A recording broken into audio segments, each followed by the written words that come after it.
make this work in a small group setting instead of me standing up and talking to everybody. So let's start with this. I, on Monday, did Christmas over FaceTime with my family. We did the gift opening over FaceTime, so it worked. It was fun. How was everyone else's Christmas? Everybody have a good Christmas? Anybody have any good gift stories or kids doing funny things about gifts? Or we had help opening all of our presents. I'm sure. Help, yeah. Corbin helped all of us open our presents. Excellent, yes. Whether we were ready to or not. It was neat on FaceTime where the iPad that I guess was hosting my face in Fort Worth was situated. I saw the kids more than I saw everybody else. So I got to see, we go in turns. Oh, yeah.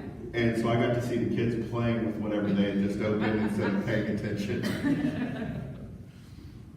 This year we did something a little different with Coraline. Previous Christmas we took her to the dollar store and we let her pick out a present for everybody in her family. And, let her help wrap it, kind of until she got tired of it and went upstairs. But she knew that she had gotten those presents for people, and we let her give it to that person and watch them open it and stuff. And it was really fun because she was, in the end, I think almost just excited about giving all Yeah. what she got them than she was about getting something for herself. Maybe not in the end, but it was a part of her that was excited, which was it's kind of fun to teach. But That's fun. as far as what she got, she was much more excited about the little 50-cent things that she got rather than the. Yeah, we'd get her these nice, big, kind of fancy presents, and then 2 minutes later, she'd be playing this little 50-cent train that and just running it around all over the place. Or asking to be buried in the wrapping papers. Yeah. Buried in the wrapping paper, that's great. Yeah, Christmas gifts have become a big part of the Christmas day. Last week I talked about being FaceTimed into my big Toulouse family Christmas, and I was talking with my cousin afterwards asking, because we do a big gift exchange where everybody brings one gift and you pick from the pile and you steal, and the very first year my grandma was still alive and Jackie, one of my cousins, stole from grandma, and that was, we've been doing this now for near 20 years probably, and she still hasn't lived that down. But one time I remember, and this was probably about 16 or 17 years ago, it's a long time ago, but I brought a couple movies, one of which was rated R. And you'd have thought I committed the gravest sin in bringing an R-rated movie to the gift exchange. Does anybody have any good scandalous Christmas stories? That's my best one. Getting in trouble for bringing an R-rated movie. Did they watch it? I think I took them back. Just jump. Which is funny how often the stuff people bring go home with the people who brought them. Well, I will say, this is one on my grandmother. It's really more of a day after Christmas story. We got her something she already had, so we went back and we returned it and got something else. And she was looking through all these movies, trying to pick something out that we could all watch together later that day. And she picked up this movie and it said Martin Scorsese. And in her head, she's probably at some point heard the name Martin Scorsese and thought, okay, well, I've heard of this person, so this is probably a good movie. And we took it home, and it was a rated R movie. It was Cape Fear. It was like really, it was heavy duty, kind of scary, kind of. She was mortified that she brought this into the house. It was pretty great. Well, one year we do the Dirty Santa and our family too, but everything's changed now that my stepdad's gone. But one year, one of the cousins just brought a bag full of those airplane liquor bottles. Everybody fought over that. Yeah, see, if I'd have brought that, I'd have got in trouble 17 years ago. But then at the one I missed this year, part of the festivities were make your own mimosas. So, and R-rated movies are now a regular thing. It's funny how it's changed. I was ahead of my time, exactly. I don't remember anything scandalous, but I do remember Grandma always fussing at Grandpa. All the time.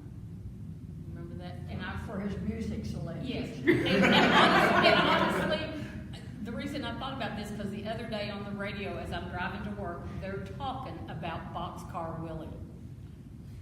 On the radio about this guy named Boxcar Willie, and literally that was Grandpa's favorite record. And Grandma would fuss at him, and he'd humph off and go to the living room. She goes, "Don't you dare put on Boxcar!" And he'd put it on,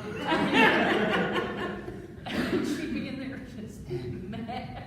You did it more than a while. So You did do it. I think we've already in this just discussion touched on a lot of like what people name as the themes of Christmas. It's not just gifts, it's family and it's issues like that. And one thing I like to do once it gets into the Christmas season is watch Christmas movies.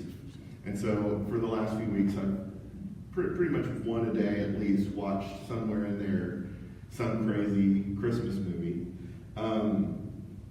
And they all kind of like, if it's going to be a Christmas movie, it's got to have one of the Christmas themes. What are some Christmas themes or Christmas movies that embody those themes you can think of? I'll start. My favorite Christmas movie, of course, is Die Hard, which I think Die Hard. Yes. Absolutely, it's a Christmas movie. There's no question here. It takes place on Christmas Eve, and John McClane is coming because he's been estranged from his family, and he's coming to try to reconnect over Christmas.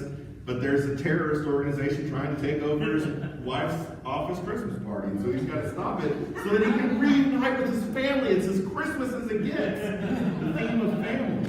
Can't have Christmas without terrorists. Christmas Vacation, yeah. What would you say was the theme of Christmas Vacation? That's just being hilarious. Everything. He's just a mess.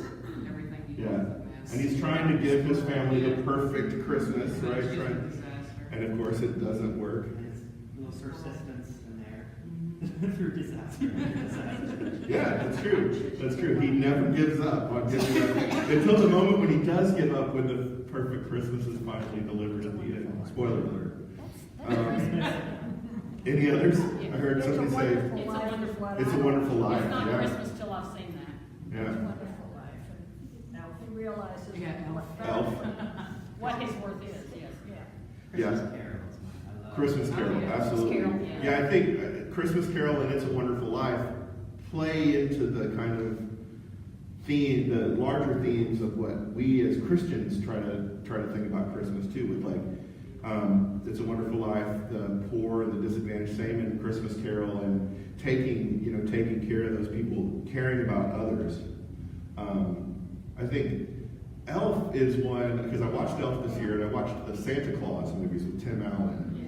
And those kind of fit on the Christmas spirit idea, like having the Christmas spirit. They don't really define what that is, but that's what those are about.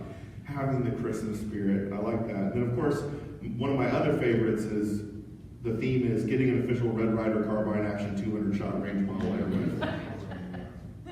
A Christmas Story. Christmas story. But- Watching a lot of Rudolph. Yeah. Yeah. Yeah, the Christmas specials are great. And that was what I was going to bring up next, was a Christmas special, the Charlie Brown Christmas special, which has the wonderful moment where Linus Yes. tells us I love that. what Christmas is actually about, using part of the scripture that we had this morning. Charlie Brown is so annoyed. It's like, does anybody know what Christmas is actually about?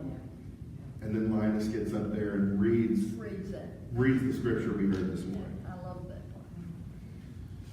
And that's a great moment. I read a story this week about that, and Charles Schultz, who wrote and created Peanuts, Charlie Brown characters, was adamant about that scene being in, about a New Testament scripture being in the Christmas special.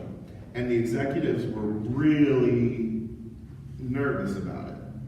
And one of them reportedly said, it's dangerous for us to start talking about religion now. And Charlie Schultz replied, well, if we don't, who will? Well, a lot of people are, I think, talking about religion, and I'm not sure that's always a good thing.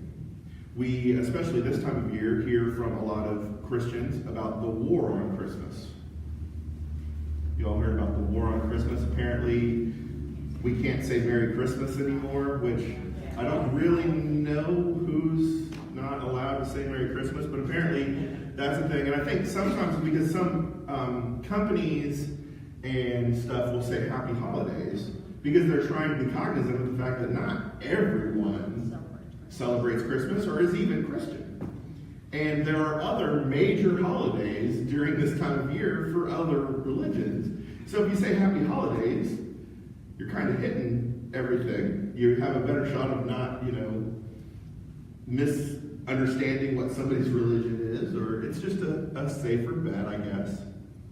So, but when I hear things about well, Christmas, if you can't say Merry Christmas, it's not, who cares, really? I mean, especially if we are in agreement that one of the major themes of Christmas is family, and I assume that no one is telling even employees of stores that they can't say Merry Christmas to their family if they celebrate Christmas, we're kind of getting far afield of what Christmas is really about when we're worried more about what somebody at Starbucks or Walmart is saying to us. There was a report that came out this week on the 100 largest churches in America, in the United States. Anybody read this or see anything about this? I don't know, I saw it on Facebook. But somebody did a study on the 100 largest churches. There were two very striking similarities amongst the 100 churches. There was one exception to one of the two things. Can anybody guess what those might have been? Literal translation of the Bible? Probably, but that's not what they pointed out. Yeah. We can guess that there's probably something along those lines, and a lot of those based on these other two things. Give up. So, none of the 100 were affirming of LGBTQ. None of the 100 were affirming of LGBTQ. They were all against homosexuality. Wow. All of them. And only one of the 100 had a female minister, even on staff. Oh, wow.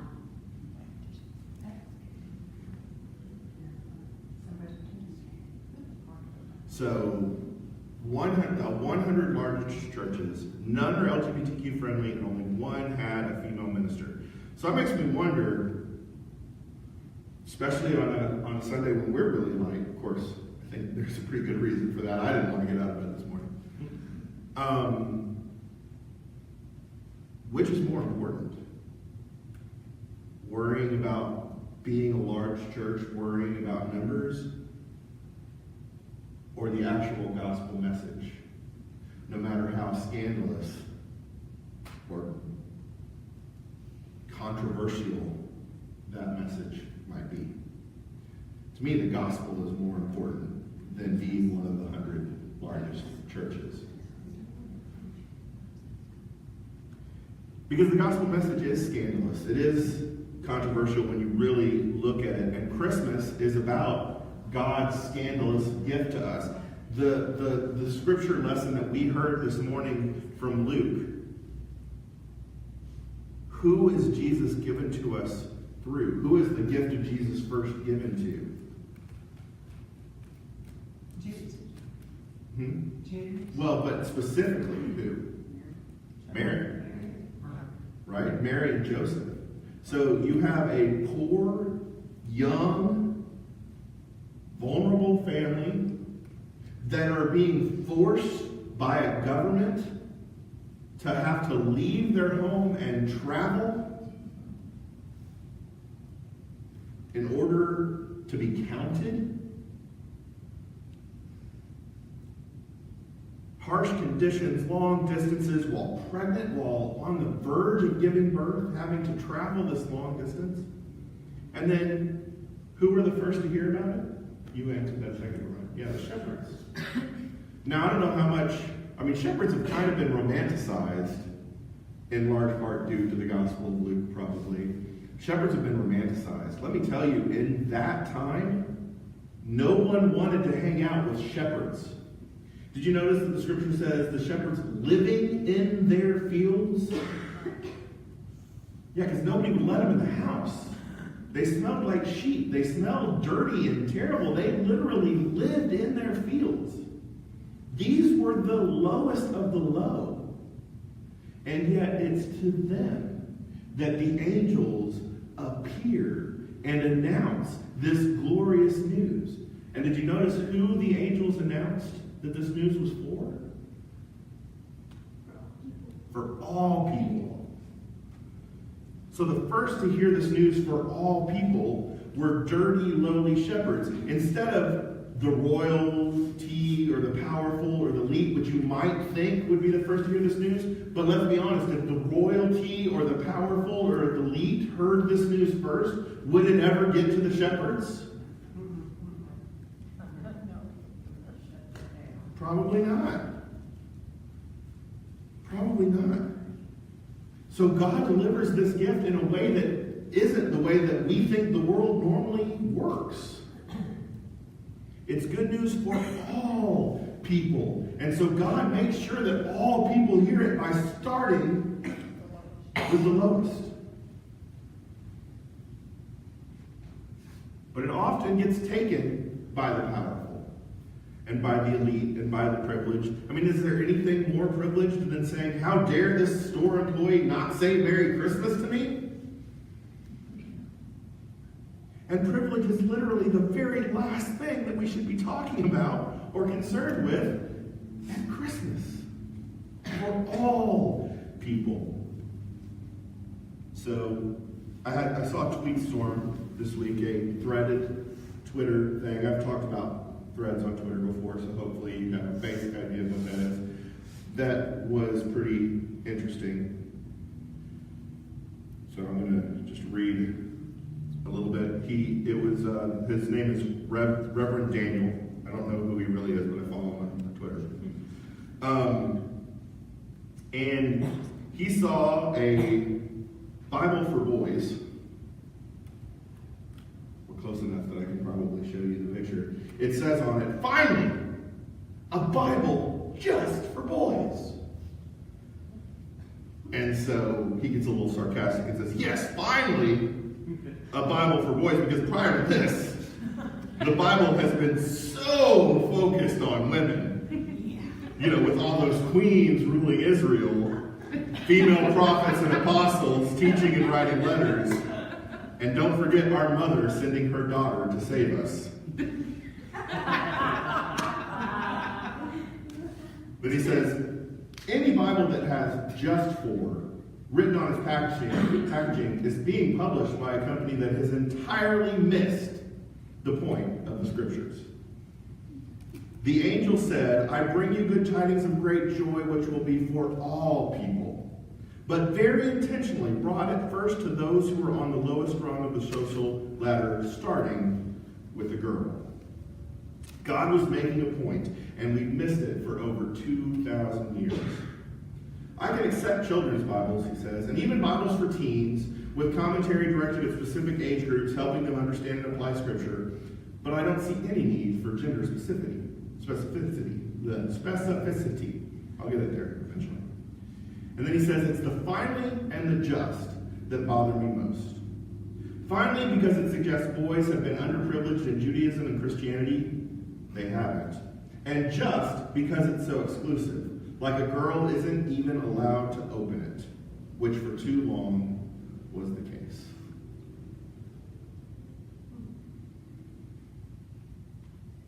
So we need to recognize the scandal of the Christmas message. We need to recognize the universality of the Christmas message. We need to recognize who is preferenced, who hears and participates first in God's mind. And that's the Christmas theme we should be concerned about, as Linus reminds us of every year in the Charlie Brown Christmas Special, and in every version of the Christmas Carol, which is also one of my favorites, and I love every version. Tiny Tim has it right too. God bless us. Every